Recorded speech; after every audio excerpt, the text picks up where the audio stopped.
Hi everybody, my name is Dakota Stewart and this is my persuasive speech.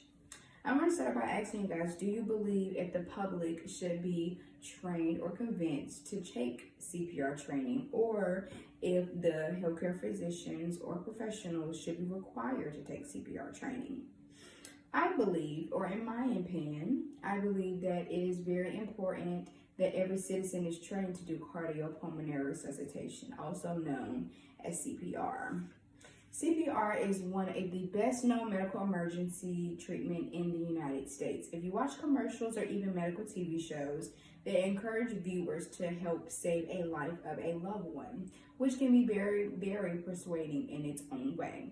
CPR was first invented and used in 1960, and now more than 54% of Americans are trained and qualified to do so today.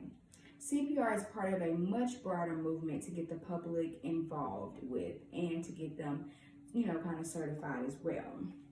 This certified and immediate action can change a life in an emergency, such as a choking victim in a restaurant, a victim of cardiac arrest, or a drowning victim. In most of these situations, it is highly unlikely that a medical professional will be available at such time. And the probability that these individuals will survive are very, very slim.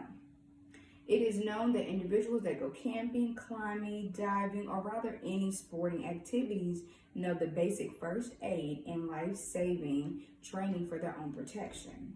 I believe that it is time to extend this knowledge to our urban areas, encourage basic CPR training for the residents of our cities and towns for our own protection.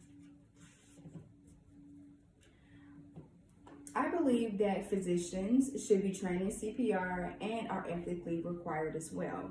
I say this because CPR is one of the most basic life-saving techniques for the most common form of sudden death. And they should be legally required to learn this technique if not already certified. Typically, the public reasonably expects a licensed physician or physicians to know CPR already.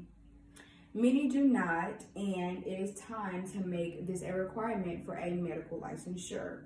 It would also make sense for it to be a requirement for all healthcare professionals who are licensed by a state agency. The primary arguments against such broad-based training seem to be unconvincing. People forget that a partially or poorly trained person can do more harm than good.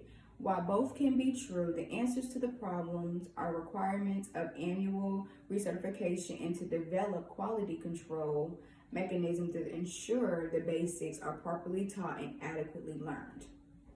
The purpose of CPR is to prevent sudden and unexpected death. The technique alone is simple enough that most people can learn it, use it effectively, and it works. Subsequently, in many cases, the outcomes without interventions will surely be death. An attempt to do what no one can do better is then no attempt at all.